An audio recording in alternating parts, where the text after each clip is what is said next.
The following program is presented with support from CSL Behring, Takeda, and Grifols. Hello, and welcome to ChronicXTwenties, a podcast from the Immune Deficiency Foundation, which explores living with a rare disease in early adulthood. In part 2 of our pilot episode, Heartbreakingly Beautiful, Victoria Medl and Cassie Mummert continue their discussion about hope, support, and learning who to trust with vulnerable truths about their health. Content warning: this podcast features sensitive subject matter, such as mental health, bullying, religion, suicide, and confronting mortality. The views expressed in this podcast do not necessarily reflect the views of the Immune Deficiency Foundation, its employees, sponsors, or Board of Trustees. Listener discretion is advised. And this is actually kind of interesting that we're doing this podcast here just at Sunday at church. The topic, the sermon was called Set Back or Set Up. Mm-hmm. And basically it was what you view as a setback was actually God's way of setting you up for something so big. Yeah. So like I get diagnosed with a PI at 8. Don't really know at age 8. You don't really know what's going on. I just knew I had to go every Wednesday to Riley Hospital and get an IV. And then I slept all the way home and slept all day. And then 3 weeks later, or however long it was, I don't even know what product I was on or anything. But it was like, you're so little, you don't know. You just know what you're doing. And then 14, you get re-diagnosed. CVID. I had hypogam when I was 8. You get CVID or get diagnosed with CVID at age 14. Well, then it's like, okay, now you know, and now you're scared. Yeah. And you think you're the only one. You think you're going to die. You think, might as well just go do whatever I want anyway. What's the matter? You're the only one who has it. No one's going to understand anyway. Yeah. So just go for it. And I don't know. And then my mom, first IDF event was my first one was in Kansas City, Missouri in 2015. It was a teen escape. My mom found the brochure on a Tuesday. We called Wednesday because by the time we got home, it was after hours. IDF had closed. Mm-hmm. We called Wednesday. We had to leave Thursday. My mom called Dan Antela, who used to be in charge of the teens. Him and his wife, Kathy. She called him and was like, I don't even know if my daughter qualifies. I don't even know what you guys are. I don't know anything about this. I just found your brochure and I think it would benefit my daughter. Yeah. And he was like, Dan was like, all right, let's have her. Technically we're full, but I think we can squeeze. And my mom's like, the only problem is she doesn't want to go. And he's like, bring her anyway. And my mom's like, well, I have a younger son, her younger brother. He's 22 months younger than her. He has hypogam. He's not on treatment. Does he qualify? And he's like, yeah, bring him. If that'll help her, sure, anyone's welcome as long as they have a PI and they're within this age range. Yeah, you're good. Mm-hmm. So the whole way there, it's a 8.5 hour drive without traffic and without stopping. I sat in the back seat and grumped the whole time. I was a little peed off. Yeah. I did not want to go. I informed everyone when we stopped that my mother was taking me across state lines without my consent.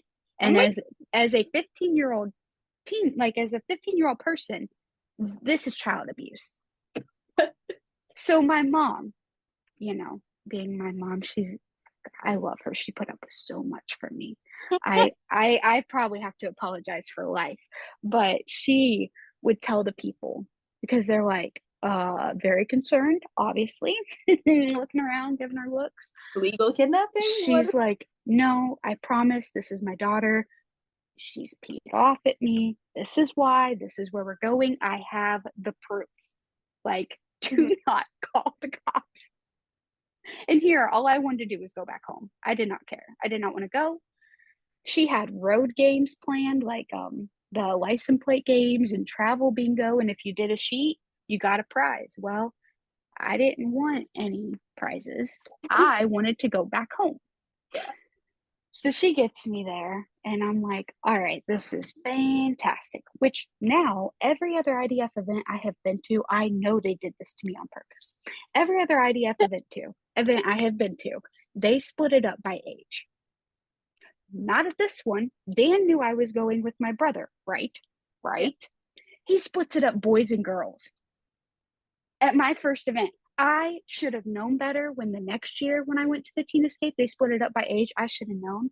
I did not put this together until like just about probably 4 years ago. I was like, this is insane. You like, and I think I asked him at one point, you did this to me on purpose.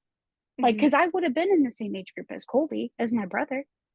I would have been much more comfortable, much more happier. Like, nope.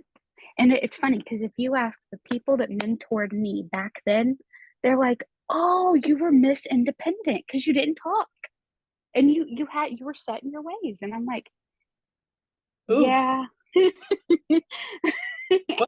And they were like, it's okay. You just didn't want to be here at first. Yeah. And I was like, yeah. But I'm happier now. Like we're cool now. But it takes some time getting used to. I mean, especially thinking you're the only one. I told my mom when we walked in, great, not only did this was out loud at the breakfast. I said, great, not only did you drag me across state lines when I didn't want to go, but you also brought me to the wrong conference. Congratulations. And I went to walk away and she said, why do you say that? And I said, because all these kids are healthy. And she goes, look in the mirror. And that's when it hit me. I was like, oh, okay, yeah, you're right. I'll sit down. My bad. Like, I'll take a chill pill. That's fine. And so I did. I sat there at the breakfast, and then I don't know. At some point, they got her out of the room. They let her stay for the first little bit, because I didn't want her to leave. I was very like petrified. Even though I was with Colby, I was like, yeah, no. And I was Miss Independent. I sat by myself. I didn't want to talk. When they did something wrong during the activities, I told them. And then when they would ask me to fix it, I said, no, thanks. I was not kind. I wasn't rude, but like I wasn't kind. And then it's like you go through the first day and it's like nerve-wracking. You're nervous. And then the second day you're like, oh, this is fun. And then like the morning of the third day comes and you have to say goodbye. And it was like, well, now I don't want to leave. And my mom's like, oh, we have to leave. You want to go back home. And I'm like, ooh, not now. Like, I just started to enjoy this. Yeah. And so it was like, I don't know, it definitely was like I thought. It was a setback. And being something so awful, being diagnosed and thinking I was going to this god-awful conference turned out to be something really, really cool and life-changing. Both the PI and IDF, like independently, but also together. And I think that's where like Heartbreakingly Beautiful comes in, because it's like, it's awful, but at the same time, and like you struggle so much and there are very, very bad days, but then you also have very, very good days. And it's like, I don't know, it's cool to see, at least to me, like in the moments when you're so down. And then there's going to be another high coming up. At any point, you're going to start going up the hill. Yeah. And it's going to be okay. And so, I don't know. I'm very grateful for IDF. I'm very grateful for my mom for putting up with me for number one. And for loving me enough. And I don't know, for seeing past, I guess, my teenage moodiness and roid rage. And for wanting to help me get better, because without her finding that brochure, which was a God thing in itself, it was the only one that the office had seen, and it wasn't even in an IDF box. It was only in a medicine box type thing behind the computer. No one knew at the office how that brochure got there. So that in itself was a God thing, or what I like to call God winks. But like, I'm very grateful for her, my mom, to like see when I'm struggling, to help me, to put everything aside to focus on how she can help me get better. And like in for IDF, I'm super grateful for them for putting up with me for that first teen escape, and for welcoming me back. I can't say that I would have done the same thing. If I were in charge, I probably would have been like security. No, all jokes aside. But for just giving, I think, all of us teens and soon to be preteens, I got the opportunity, and young adults now too, because now we have the young adult like stuff, giving us the opportunity to meet others, to share our story, to volunteer and give back like we do with the yak, and to just meet others like us and form those relationships and friendships, because it is truly something really beautiful and something really, I think, rewarding and positive that we could all use. Man, you're making me tear up. Sorry. No, because you're so right. I remember, I mean, like right when I was diagnosed, and even a little bit, I just knew something deep down was incredibly wrong. It was this unexplainable feeling. I could not shake it. And it's like every time I walked into school, I felt out of place because I looked healthy and I looked fine. I mean, granted, there weren't times that I looked healthy, but overall, I wasn't in a wheelchair. I was still able to like stand on my own 2 feet. It was just really humbling to find out that, people with PI oftentimes look very, very healthy, but they're fighting this battle deep inside. And so I had gone throughout high school and middle school, knowing something was wrong, never having a name to it. And honestly, there were many points in the journey that I had just given up in trying to find an answer. So when I was so sick as I entered high school, I was out of school for like a month or two collectively, just in the beginning of the school year. And I had dropped down to 85 pounds from my normal, it was like 100, 105 at the time. In the span of a couple of weeks, everybody pointed it out too. They were like, something's not right, not okay. Right. I was so winded. I could barely walk up the steps in my house, even the 5 steps that are in one flight. Down. I was so out of breath. My heart rate was consistently fluctuating between like 130 and 160 just walking. And so at this point, I was in and out of the hospital throughout December and January.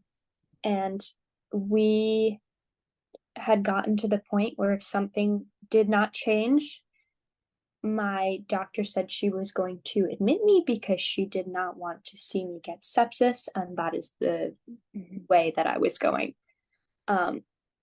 So she did workup, and then, she gave me the PI diagnosis.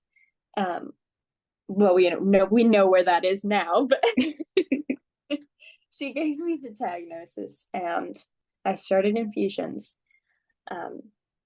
And along with it, because she knew how alone I had felt, she gave me the IDF brochure.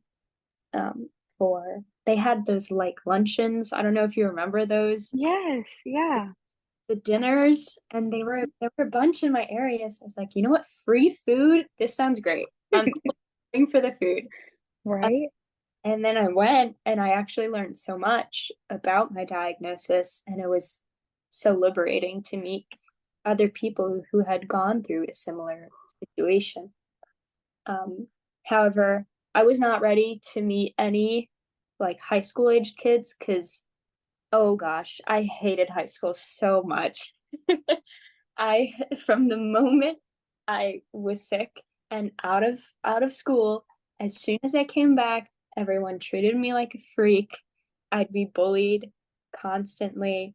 They would curse me out, call me names. I would wear a mask and they treat me like I'd have leprosy or something. It was just absolutely terrible. Um, Everyone just stayed away from me. So at some point, I had just given up on making friends in high school altogether because I was so tired of trying to appease others' expectations of me. And, I would have to give them some sort of an answer, even if I didn't want to. So they're like, well, it's for my own safety. I need to know, if you're not going to, like, I need to know if you're going to give me something contagious out of my own health. So I feel like it's not contagious, but I'm not going to explain the whole spiel to you. And so having to do this over and over again, I had completely lost all faith in trying to make any sort of friendships in high school. Right. So then when we had gone to the IDF National Conference in National Harbor, my mom was like, I think you should really do this because this would be a great idea for you to meet people your own age. Like, well, but what if I just don't want to? All of these people that I've met so far absolutely suck, with, the exception of my very few close friends at the time. But it was just very hard for me to find my place. And then I went to the conference with my family, my mom and my brother and my sister, and I was very, very hesitant going in there at first. I was absolutely terrified, knew nobody, did not want to talk to anybody, but I really tried my hardest to not be rude and not be Right. You but didn't pull a Cassie. That's what I'm hearing. no, not at all. Oh, don't get me wrong. I was a little spicy. Hey, it's all fair. It makes sense. Just like the rite of passage. Yeah. That's where we met, right? Our Yeah, first time meeting. That's what I thought. yeah. I think that's where I met Ethan too. Yeah. We were all there. Yeah. Gosh, that was a trip. Mm-hmm. Yeah, and so I had met you two, and I just remember looking up to you guys, just being like, wow, Aw. they totally know what they're doing. No, that weekend I was winging it. They're so good. Like, wow, I want to be more like them. Aw. And after that conference, I really tried to like be more active with IDF stuff. And then we had COVID, obviously. So everything was switched to an online format. And it was hard to maintain that sort of friendship that all of us we had initially met had. But honestly, I think it made it a little bit easier since we were all in different areas of the country. We had gotten so close so quickly, and it was actually, I think, the first teen forum that we had online is where I met Jesse. So I mean, Aw.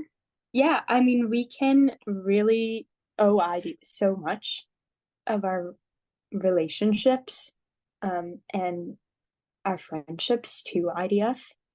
And I think also, how we went into the conference with so much apprehension, a little bit of fear.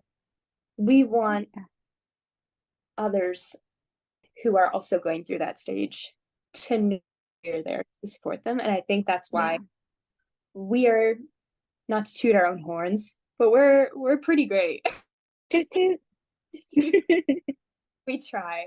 And I think we have also seen that with how parents are talking to us about, especially the last teen escape too, like how, we helped a lot of their kids come out of their shells with their mental health. I know, I remember that one mom, oh gosh, we cried. Yes, I remember that. When then in Texas the summer before, we had that come up to me that said, and I don't even remember, I can't tell you whose mom it was, but she came up to me and she gave me a hug and she goes, I cannot thank you and the other teen leaders for this weekend. And I was like, oh, like, you're welcome, but honestly, like, thank you for, being here and, like, bringing your teen. Like, it was really nice meeting you. And she was like, no, my team just said, like, and she said their name, but I don't remember now who it was, but she said, they said that they are no longer alone, that they have friends and they have people. And that she goes, I got a hug from him and I have not had a hug in years. Well, then I cried. And so she's like, it's because of you. Like, it's because of you guys. And you made him feel safe. You made him feel welcomed. And he's actually talking and laughing now. And I had a very similar situation just recently in Chicago, just this past summer, where a dad came up to me and he shook my hand and he asked if he could give me a hug. And I said, sure. And he said, my son is smiling again. And I said, oh, which he didn't know this, but I actually mentored his son when they were about 9 or 8 years old at Maryland at the National Harbor in 2019. So I have seen this kid now grow up. So I've got to mentor them twice technically. So I'm like, I knew who it was, but I wasn't going to say, at the time I was also holding back tears, but they were like, my son is smiling again. He's laughing.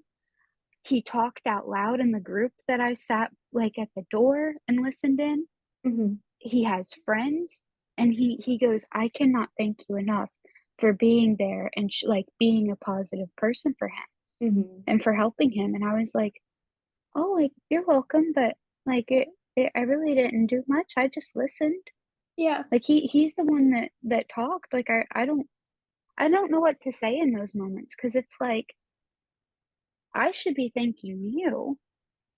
Because I got the opportunity, and honestly, it helps me so much when I know I have made a teen or another young adult or preteen, because at the conferences you can have even younger. Make them feel safe enough to where they can share their story with me or share their hardships or their problems. Like it makes me feel good. Like it makes me feel like I've done something right. And like, kind of going back to what we talked about before about like our futures or our dream jobs or goals in life. This is kind of, I guess, what I see myself doing for a long while. Like I don't view it as a job per se, but I do view it as my responsibility. I like when I am at an IDF event, yes, I have fun, but you have a responsibility. And I feel like if I can touch or like reach out and connect with one teen, one kid, one adult, one young adult, or like Andy from the senior group, her and I are like besties now. Like it doesn't really matter like who they are per se. It's just the fact that you have another person that you can connect to.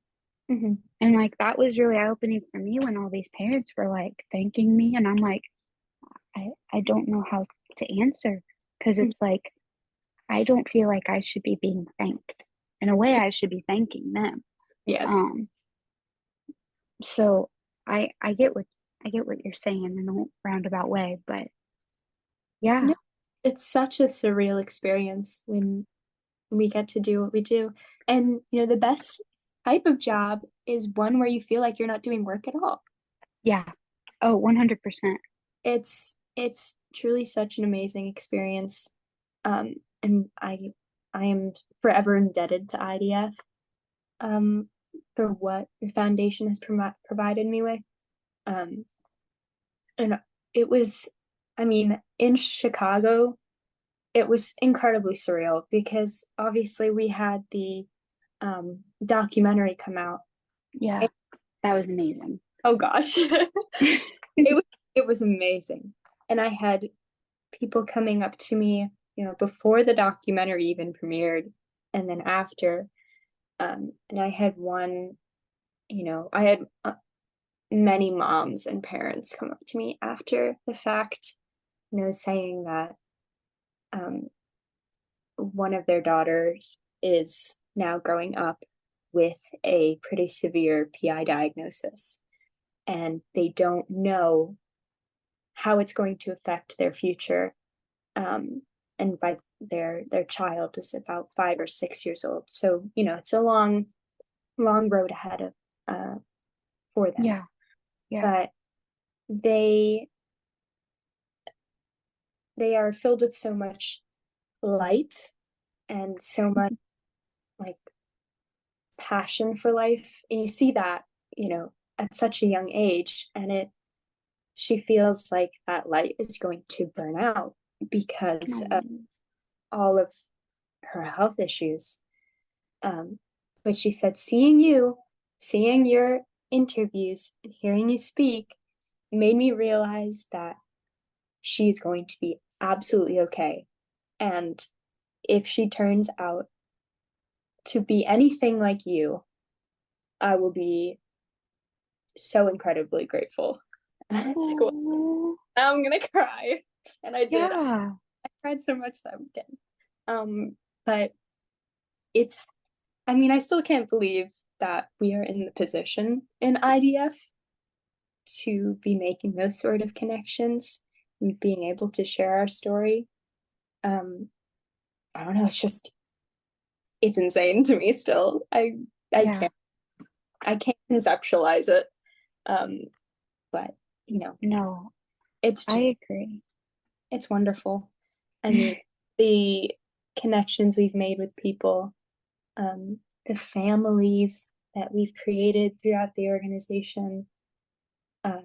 It's just been an incredibly rewarding experience. I agree. It's really something like unlike anything else. And I think until you're in the position like this and you've had the life, not that it's I guess it's weird because like you all have a common ground. You all have a PI. You all have an immune deficiency. Mm-hmm. But none of you have walked the same story. None of you have the same story. None of you have walked the same road, the same path. You don't have the same life. You may have the same condition. But yeah, you all have, and you all know the same loneliness, or like, anxieties, fears, like the darkness, the sadness that comes with it. Yet when you can be in the position and like until you've had that experience of being like on that road and meeting someone else and meeting then so many others like you, but in a different way, is really, really rewarding in itself.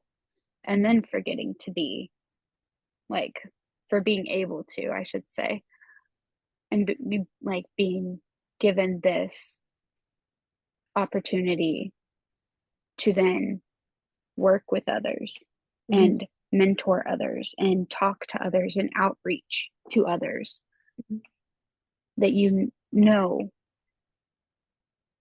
like could have the same feelings that you have, or had, um or have or had the same, like, hardships and diagnosis and everything. It's like really unlike anything else, of being able to connect and be there for them, and also kind of grow together independently at the same time. It's very cool.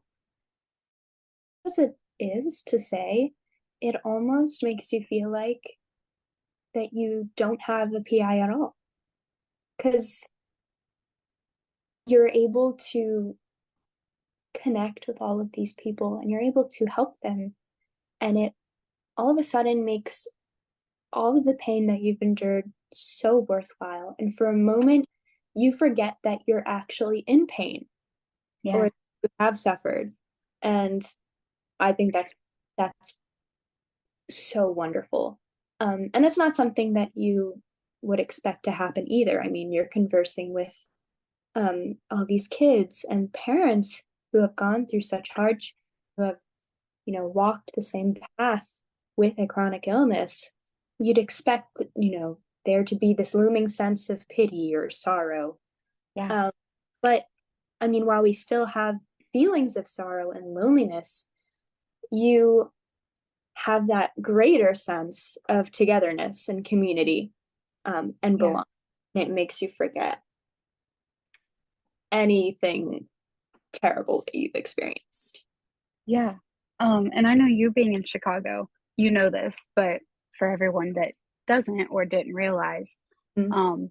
I had just gotten, on the day that we arrived in Chicago, I had just gotten an IV pulled. I was on 14 days Mhm. of daily Rocephin Mhm. antibiotics, obviously given IV.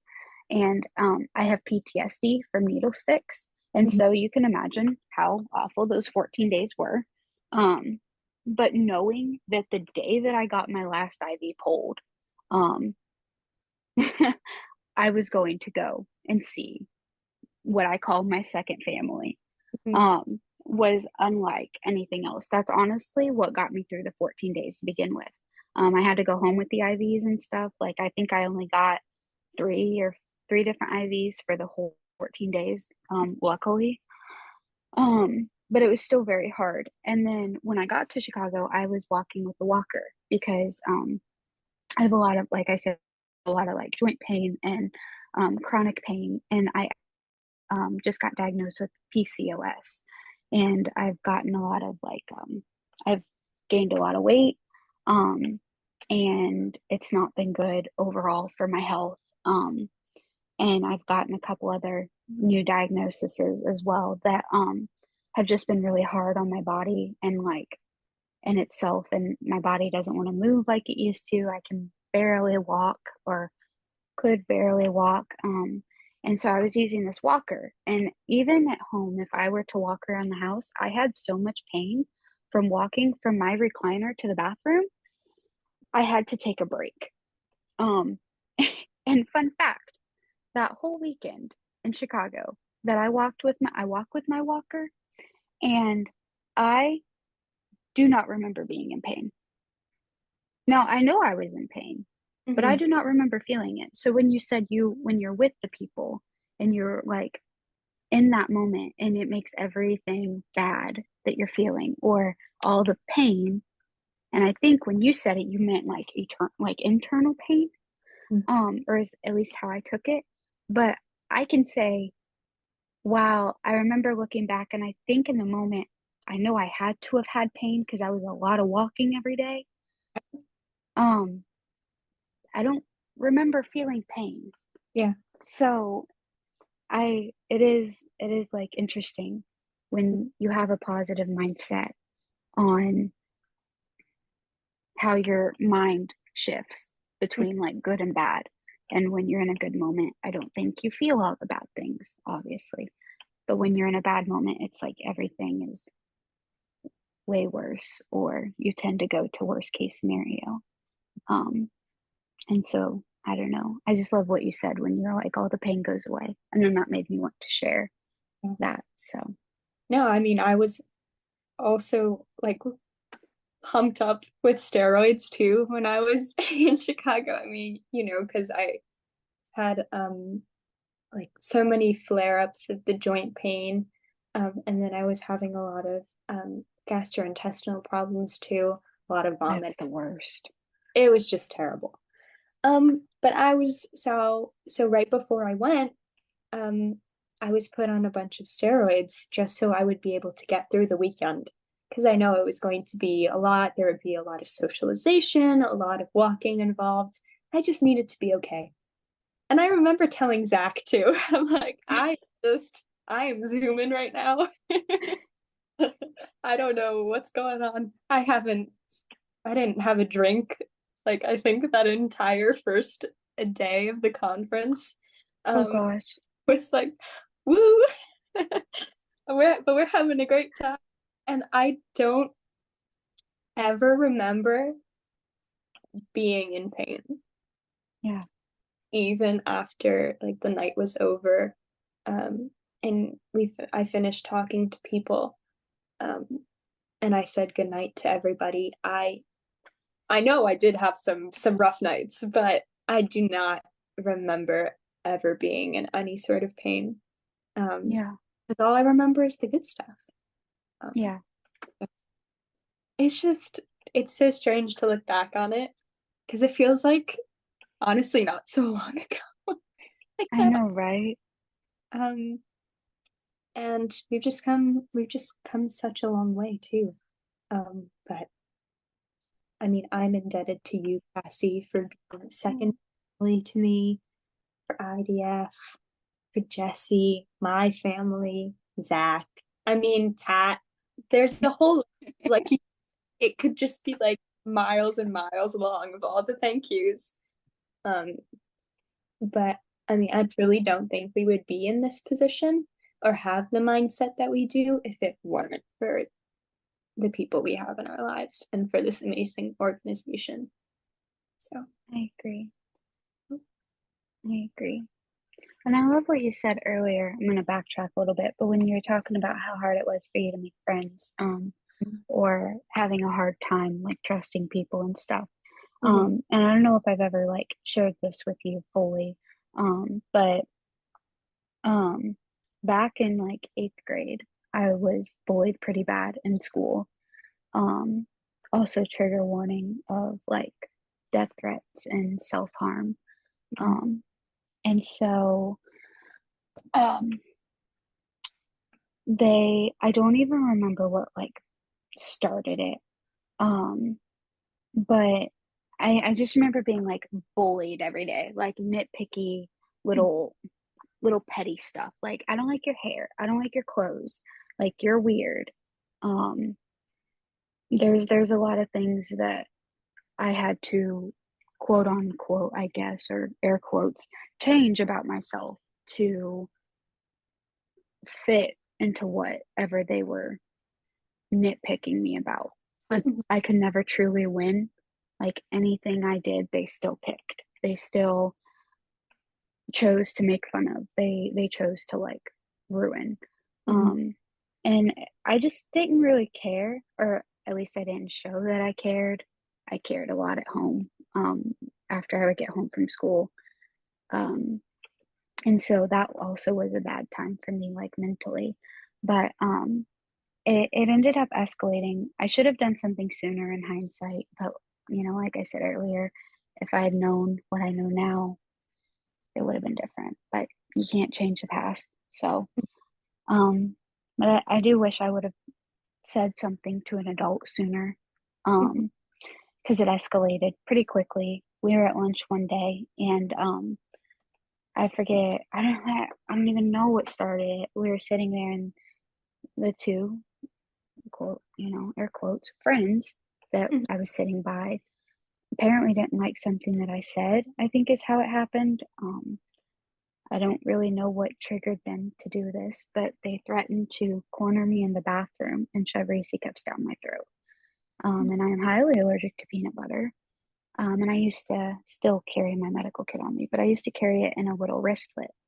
And it had like my antihistamine nose spray had Benadryl, I had my EpiPens, I had my inhaler, like my Zofran, everything that I would need in an emergency. They threatened to take that away and then shove Reese cups down my throat, which, would kill me. And I remember I ran out of the lunchroom down like the long hallway, and I went to one of the bathrooms and I just sat on the floor and cried. And I didn't show up to fifth period. I didn't show up to sixth period.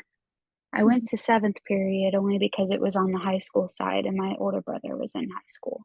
So I knew if anything were to happen, he would be there. And so, which prior to the death, like the threat of it, they had sent me messages on my phone and I chose to ignore them. But they said, like, we prayed to God to send a dark angel or to send an angel to watch over you. But he sent it back. And when I asked why, he said, because people like you are supposed to die and go to hell, basically. And so they're like, you're not a good person. You don't deserve basically what I had. Like, you don't deserve what you have.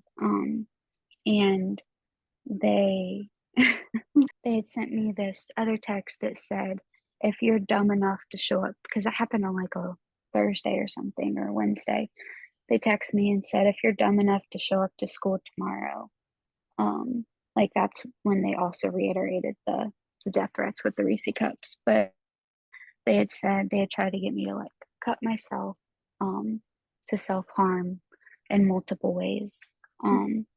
They tried to convince me to kill myself. They told me that no one liked me, no one wanted me. They felt pity for me, and that's why they were my friend. And just very, very hurtful things and at the age of 14, you believe them because it's like, of course you're going to believe them. Like, they're your friends. Why wouldn't you?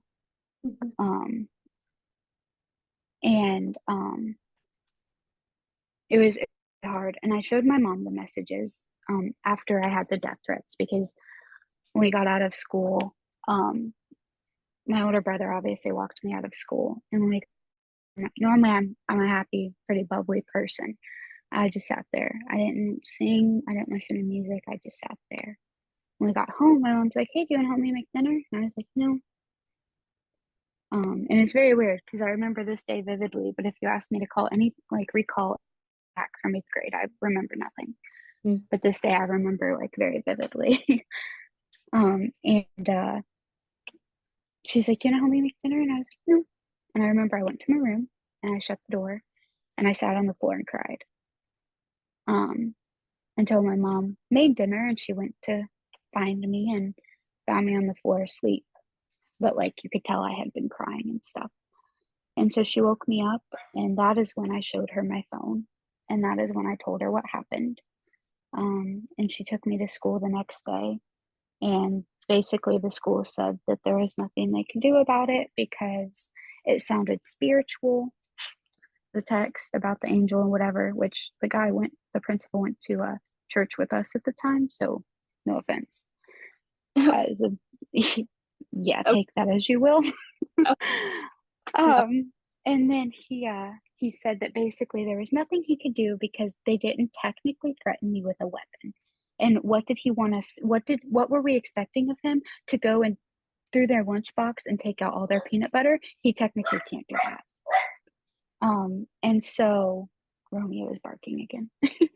And so he basically said there was nothing to do. And so my pediatrician at the time, being 14, was like, fine, we're homebounding her. Like, if you're not going to do anything, this is not good for her. So she homebound me because in the meantime, I started passing out. And that is eventually how I got diagnosed with my fainting disorder, vasovagal, which I still currently have, and pass out, but not as often as I did. But it was definitely something when you were talking about making friends and trusting new people and wanting to open up to new people. I struggled with that for a long time. I didn't talk to people. I wanted to be right by my mom because my mom was my safe person. And like even around the house, I didn't really want to stay with anyone else. I wouldn't stay home alone. I wouldn't stay with my brothers. I wouldn't stay with my grandma. Now they were all fine and I trusted them. It's just I did not feel safe. I was scared that these people were going to come find me. And that thought really scared me. And then, go on to then the next year getting diagnosed with CVID and trying to figure all that out. And then when my mom took me to Kansas City, I think it was very valid for the way that I was feeling and the things that I did. But what was very cool and very interesting, and I hope to one day that I can meet up with her again. I don't know if you know her, but Amanda Jensen from IDF, she was my mentor. She was on the teen council when I went to my first teen escape. And she took me under her wing, basically, and she is the one that got me out of my shell. She is the one, where we stayed, the hotel had a mall attached to it. And so on one of our breaks before, like after our lunch or our last session, but before we had to meet for Dave and Buster's, we had this like hour and a half break. Well, my mom was like, all right, I'm going to go up. Like, what do you guys want to do? We can go up to the room and rest. And I was like, oh, actually, I'm going to go with Amanda and we're going to the mall. And she was like, what? And I was like, well, yeah, if that's okay with you. Like, I had my phone, I had my wristlet, like I have all my stuff. And my mom kind of cried a little bit, like teared up a little bit. And I don't know if she knows it, but I did catch on that she realized that I was okay. Like I didn't have to be with just her. I didn't have to rely on her so much, that I could do things for myself and I could trust again. Amanda was and is an amazing person. And she is one that I will forever, forever, forever be grateful for, because if I didn't meet her, I don't know if I would have ever went back to IDF. I don't know if I would have ever been able to make that step and that, almost like advance that I did in my life. And then after talking with her and staying in contact and like texting in between the different escapes, it was like you could tell she was a true friend and she wasn't going to hurt you, and true friends don't hurt you. Like they're not going to say mean things, they're not going to be selfish or nitpicky or petty. Like sure, you can have your bad days and stuff, and everyone does, but they're not going to purposefully set out to hurt you. And I think after that and realizing that like who my people were, and I'm gonna be completely honest, I don't have too many friends outside of IDF. I have one really good friend, Rebecca, who goes to craft class and card class with me. She's really cool. I have, I think, a couple others, Kim, just a few. Pretty much anyone else I name that's my friend is from IDF. And honestly, I'm okay with that because that's pretty much all I need. I mean, sometimes the best friends are the ones that live far away, and you don't have to talk all the time. You can like go 2 or 3 months without talking, and if you can pick up right where you left off. It's like no time has passed in between. And it's really cool to see. I have one really good friend. He lives in Michigan, but he helped me a lot. He was actually a hockey player and stuff, and it was really cool to see him be himself. When you think of like hockey players, you think of this certain like type of person. You think of this certain type of personality that would be for the game. And they were the complete opposite. They were so funny, outgoing. They were just true to themselves. And that was something that I really admired about them, and like just seeing them and like how they went through their struggles in life, but still made it positive. And they are another person that I am forever like grateful for, and I think indebted to to for like always be thankful to, because they also brought me out of my shell and like kind of showed me it's okay to trust and it's okay to be yourself. You don't have to change. You don't have to be someone else to fit in, because fitting in is not, it's not a thing. You will find your crowd if you are who you are. And I don't like when there's cliques. I don't like when there's little groups of people and like, they're, like they think they're better, and it's just like, Yeah. you're not going to get anywhere by thinking you're better than anyone else. You're not. I mean, I don't know. Now I'm just going to go on a tangent on this, but I'll stop myself now. But no, I do think it's good.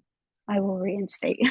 I do think it's good to have a good support system, with people who truly have your best interest and are truly supportive of you.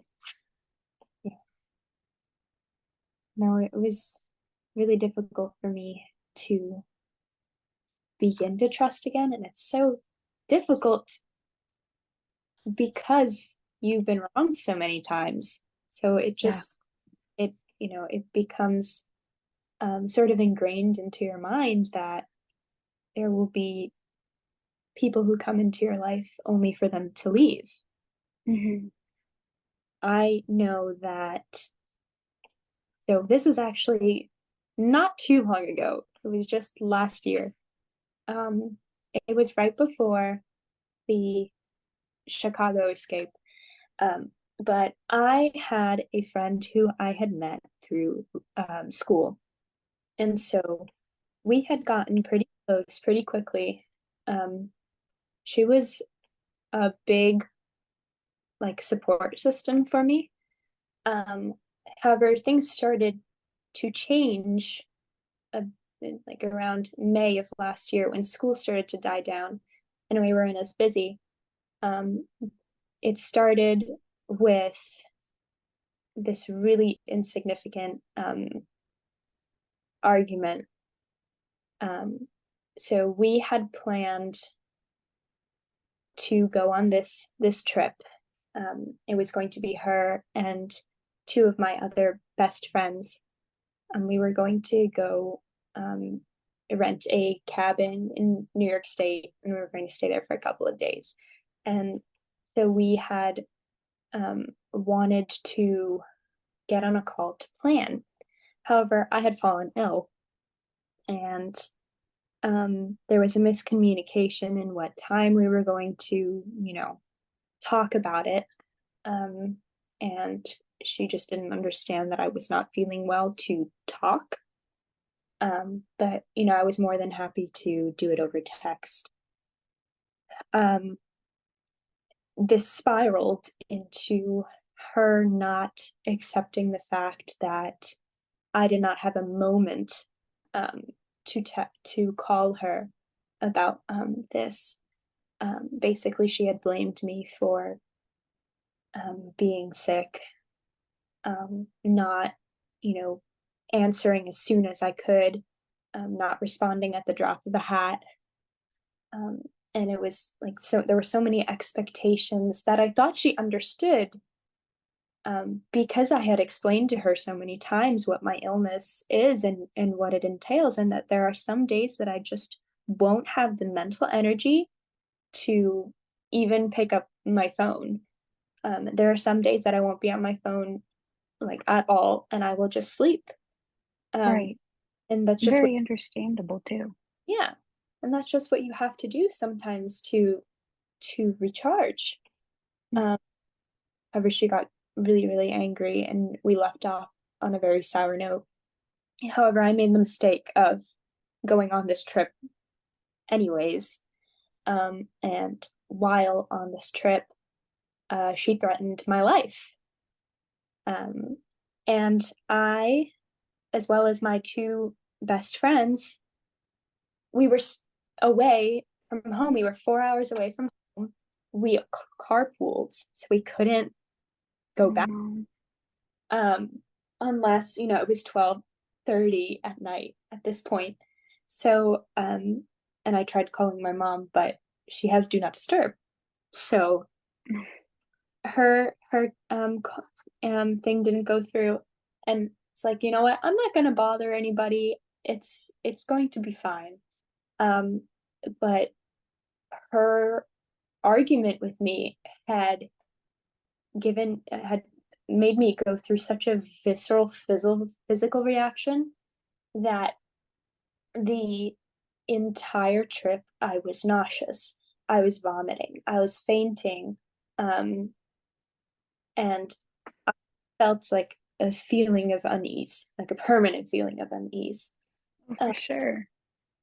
And when I would have my episodes, she would still be yelling at me for things that just weren't in my control. And there would be, things that she, wanted to argue about that weren't even related to me. But I digress.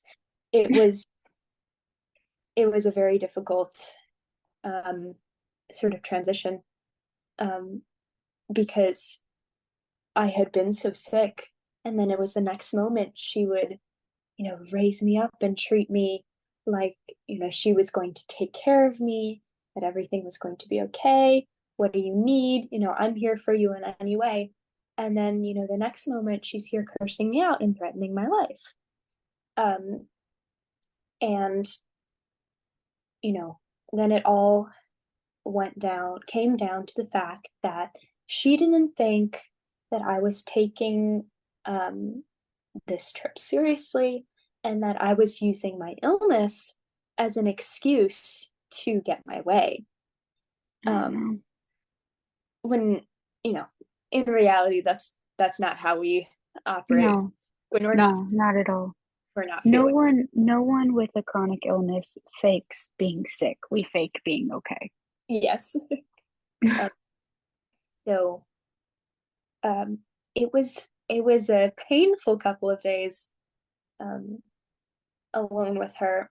And I think, as being surrounded by people who you do not trust, or, have taken away your ability to trust, you feel so powerless, especially when you're not feeling well.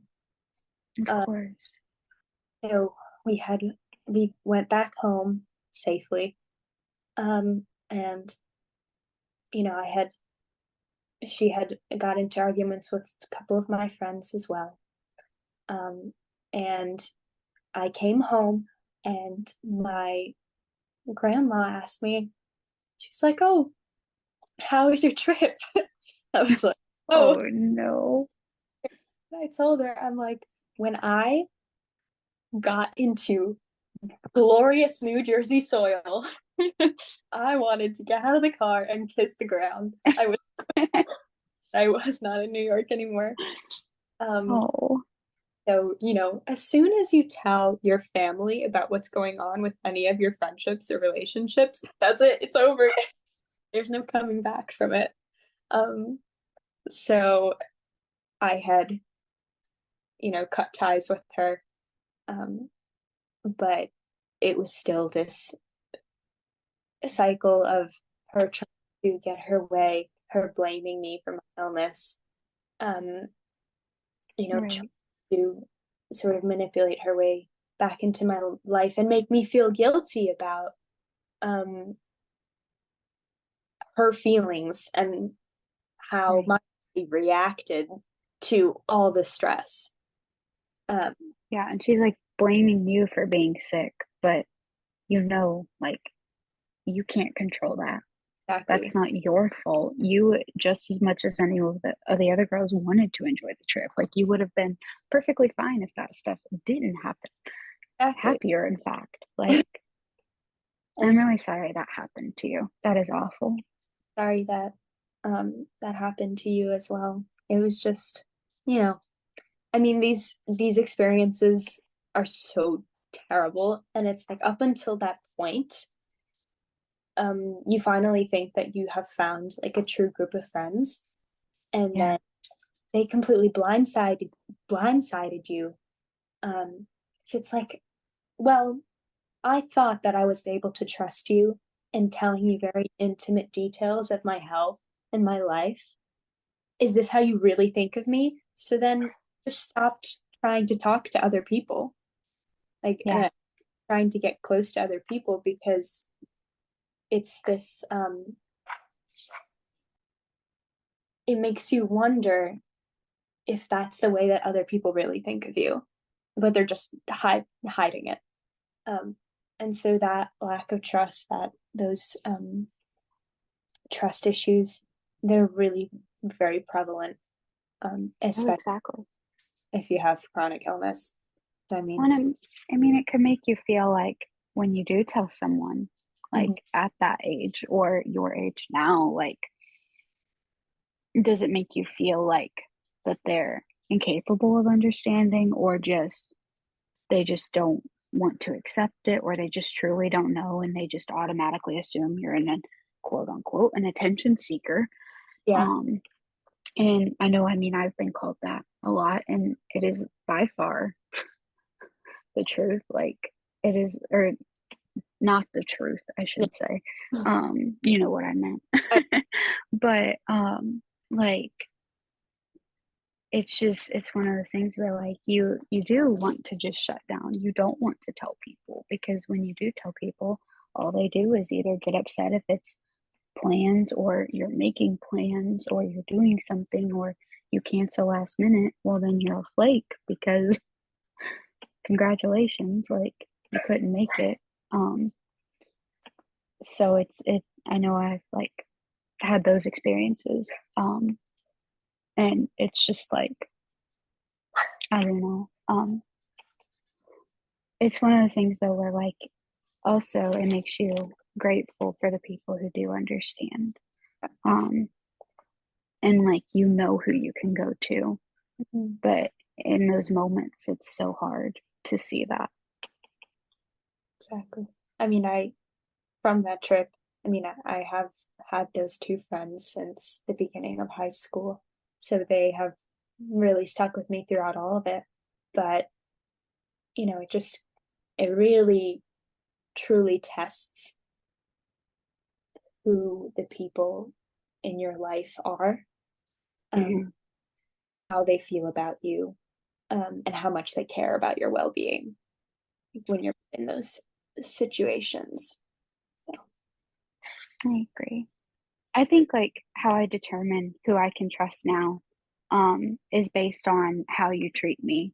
How you treat me when it is just you and I, or in a group setting. Like, do I feel like I am cared for and safe? Do I feel like I can like fully trust you with anything I tell you, that you're not gonna flip it behind me, behind my back, or make it sound like I do, like, I guess like I am an attention seeker or whatever. Like, I try to really focus on how you make me, or how, I guess, instead of speaking like that, like, I guess I try to focus on how they make me feel, more so than just like how they speak to me, how they are around me, type of thing. Like, how do I feel? Um, and it would I be like, when I think about telling someone about my PI, or about my illnesses in general, or even about like how I'm doing mentally, mhm. do I feel comfortable sharing? And if it's I don't tell them. I tell them like, oh, I'm okay. Things could be better, but I'm okay. And if they're like, well, I'm here if you want to talk, I just say thank you.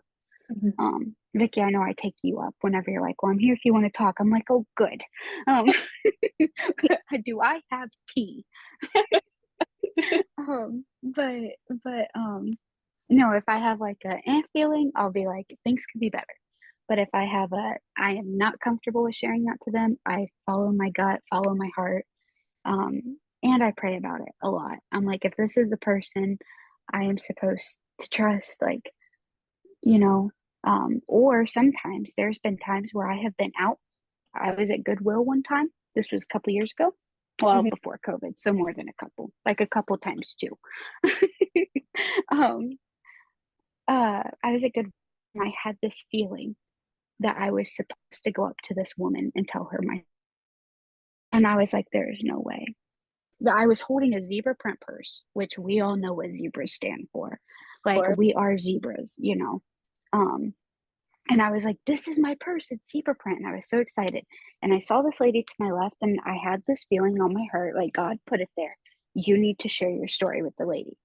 And Mhm. I just kind of remember looking around and being like, that is the most out of left field thing I could do Yeah. right now. Like, no. And this lady kept walking closer. She's walking down the aisle, and it was almost like God was whispering, tell her your story. Tell her your story. Tell her why you picked up this zebra purse. And so I was with my grandma. And so I said, Grandma, hang on a second. I said, you can go look around, but I'm going to stay right here for a moment. And when this lady walked past me, I was like, if I'm supposed to tell her, she will speak first. So she goes to walk past me, and she goes, that is such a cute purse, talking about the zebra one. And I Yeah. literally was like, looked up at the ceiling, like, all right. So then I'm like, yeah, I really love it. And then I tell her, like, proceed to tell her why I chose the purse, why I felt called to the purse. And then I told her about my PI and told her about my story and being diagnosed. And it was a lot. And she goes, did you just say you have an immune deficiency? And I said, yes. And she said, you said it was CVID? And I said, yes. And she goes, that's what my daughter just got diagnosed with a week ago. And I Oh, got goosebumps. I was like, So most of the time, I get the feeling that I trust someone. yeah. Other times, which has only happened once, I have the feeling where God is like, you need to tell them. Yeah. Or, you know, you have, if you're not Christian or you're not religious, I think you could still have those feelings of your gut telling you you could trust them. Yeah. And that you can tell them. And there are strangers out there who I think could use and could benefit from hearing the story, because like it's so rare. It's so like common when you look at all of us, like when we're all together, it's like, wow, this is a lot of people. It's more common than you think, but it's still rare.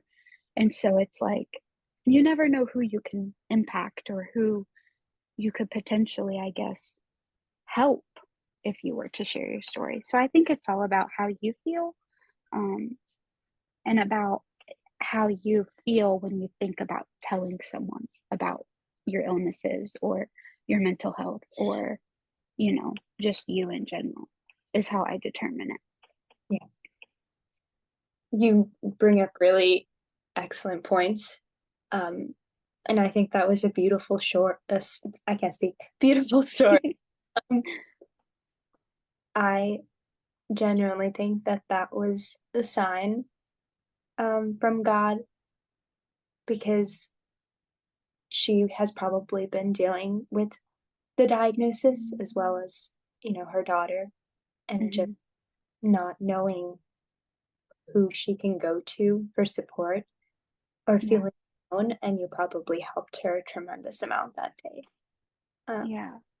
I and hope so. yeah, I've that's all, never seen them at any events, but then again, I don't know if I would recognize the person I saw. So, exactly. yeah. For me, um, it's trusting people is a little bit of a gamble. I mean, and I think that goes with trusting anybody. Um, even if it's a person who you stay lifelong friends with, initially, when you are meeting them and you are deciding whether or not to entrust them with intimate details of your life, it is a gamble. Um, because the reality is, at any point in time, they could abuse your trust. And that's not, to put it out there, or, wish it into the universe that that is going to happen. But that's just that's the truth, and that's how people are sometimes. But I think that being within the IDF community has also allowed me to trust other people more with my story, because it is so personal, and it's so personal to each and every one of us. Having a safe space where we are able to share our hardships and struggles, and even the really ugly parts of ourselves. It really gets you out of your comfort zone. It's not something that I ever thought I would be able to do personally, because it was always more so I'm going to keep to myself, and people who don't need to know don't need to know. I just won't tell them. But I think there's so much power in sharing your story and being able to trust people almost blindly, because at the end of the day, not everyone is out to get you. 14-year-old me would have to disagree with future me on one, but looking back now, I have a newfound perspective. It's that, just to trust people wholeheartedly. If I don't feel safe telling others initially, or I have that gut feeling, or like, God is speaking to me that, I should not be able to entrust someone with this information, then I just won't even bother. But, if I do decide to pursue it, then I think I just hope for the best in that relationship. So in that way, I mean, I've trusted people who have let me down, and I've trusted people who have really stuck by me through thick and thin, and that's the reality of all of our experiences. So it's really a gamble, but to just blindly trust the people that you have a good feeling about, not expecting the worst. I think that's really what has helped me, not only make new friends, meet new friends, but help others as well. I love that. Thank you for listening to Chronic 20s from the Immune Deficiency Foundation. More about Victoria's story can be found in the Immune Deficiency Foundation's new documentary film, Compromised: Life Without Immunity. Visit primaryimmune.org/compromised to see the film yourself. Your support of the Immune Deficiency Foundation helps make sure people like Cassie and Victoria have the education, resources, and advocacy they deserve.